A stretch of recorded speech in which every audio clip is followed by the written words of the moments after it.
In this video, we'll factor out the greatest common factor, or the GCF, of these two different expressions. The first expression is 4y squared plus 8y. Now, the greatest common factor is just exactly what it says. It's a factor that is in common of each of these terms, and it's the greatest of those. So a factor is something that you multiply together to get something else. So what could we multiply to get up to 4? Well, 2 times 2 is 4, and 2 times 4 is 8. Also, 4 times 1 is 4, and 4 times 2 is 8. So the greatest common factor among 4 and 8 is 4. So I'm going to pull out a 4. Also with the y's, we have a y factor in each of these terms.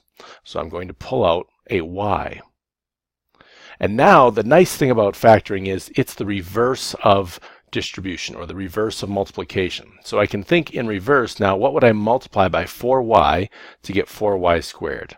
I would have to multiply that by a y. 4y times y is 4y squared. And then continuing this distribution, 4y times what equals 8y? Oh, 4y times 2 is 8y.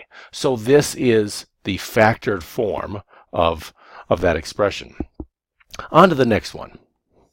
6x to the fourth minus 4x to the third.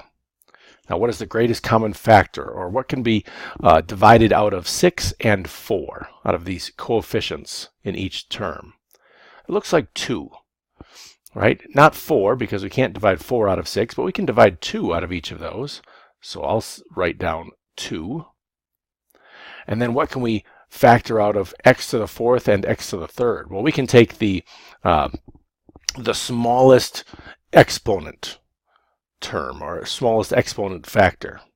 It's a non-mathy way to say that. So this is the smallest exponent, is to the third power. So I'm going to take out all of x to the third. And now in the parentheses, what would I multiply by 2 to get to 6? Oh, that's 3. What would I multiply by x to the third to get to x to the fourth? I would have to multiply it by another x. X to the third times x is x to the fourth. So 2x to the third times x times 3x equals 6x to the fourth. Now we've got a minus sign here, so we're going to match that with a minus sign, because we want a positive times a negative to get a negative again.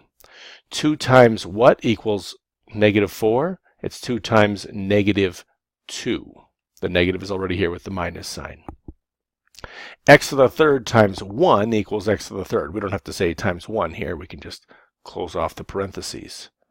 And you can check that again. 2x to the third times 3x equals 6x to the fourth. And 2x to the third times negative 2 equals negative 4x to the third. So this is the factored form of that expression. I hope that helps.